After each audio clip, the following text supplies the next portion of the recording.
Hi, this is Greg with Lionquestfitness. Today we're going to talk about Taurus small frame revolvers. Some people get cherries when they buy them, and then there's a portion of people that get lemons. So let's talk about it. Now, my experience with Taurus started in the early 80s when I was first getting into law enforcement. At that time, they made revolvers. They were Smith & Wesson clones, partially because Taurus and Smith & Wesson were owned by the same international parent company at the time. And now this is a Smith right here. Very unique one, but it is a Smith. Now those Taurus revolvers were probably about 85% quality of the same Smith & Wesson revolver.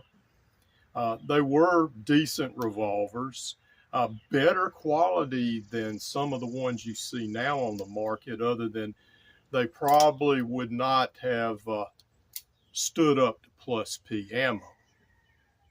Now, when I got back into firearms about 9 years ago, I found out that Taurus had become the favorite brand for people to hack on.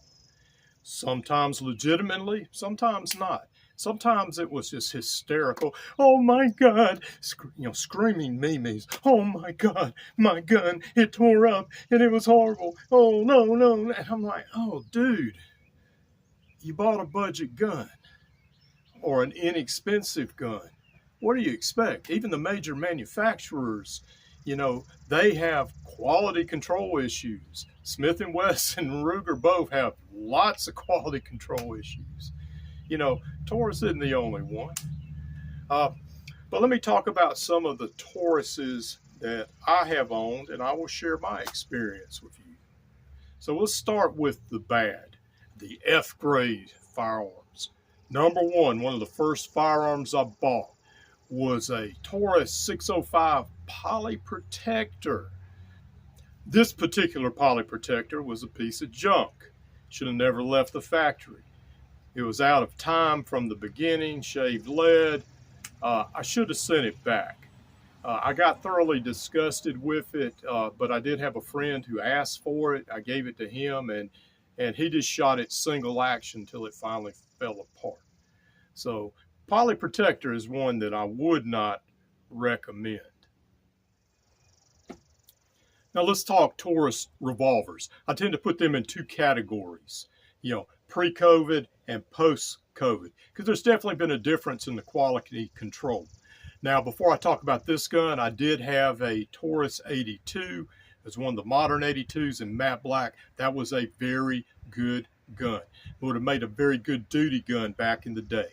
In fact, it was a lot better shooter, and I hate to admit this, than the modern day Smith & Wesson Model 10. Now, this is a Taurus 605 and 357. It shoots 357 fairly well. I've had this gun for about 6, maybe 7 years. I've had it quite a while, and it's been very dependable. The only thing about these small frame Tauruses, you have to watch out for these cylinder screws coming out. It's a good idea to go ahead and Loctite them in advance. Now we have a pre-COVID 856.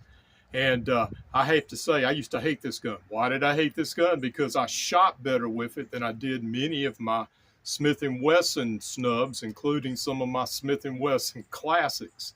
Shoots point of aim. These rubber grips actually work very well for me as far as controlling the firearm.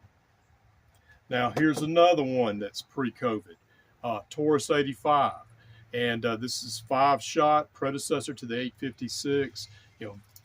Very smooth trigger. All these Taurus revolvers have almost Smith & Wesson quality triggers to them. So what happened after COVID? Post-COVID, what I'm seeing on YouTube, what I'm seeing online, what I've experienced myself is issues with the cylinder. The cylinder free-floating, the cylinder not turning, the cylinder locking up. I've experienced this with an 856 CH, a Model 65 K-frame size 357. I was very disappointed in that one but the cylinder, one cylinder would not lock up and would free float. Probably had something to do with the star on the ejector. But the FFL graciously took that one back. And then Rossi, which I don't necessarily consider that a Taurus, but it's made under Taurus. I've had the Rossi 63 that locked up on me, and I had to send it back to Taurus/Rossi.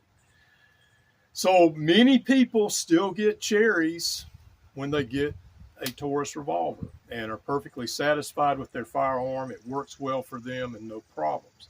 But there has been a sizable number of people who've had these cylinder problems post-COVID. Now, Greg, would you ever buy another Taurus snub? And I have to say, yes, I probably will, because these guns work well for me. I shoot them very well, and actually better than some of my Smith & Wesson revolvers.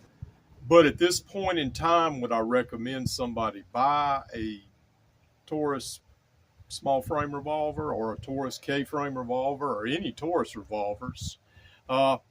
I would have a hard time doing so. And once again, the decision is up to you. And this is Greg with Lionquest Fitness. Hey, back up, back up, back up.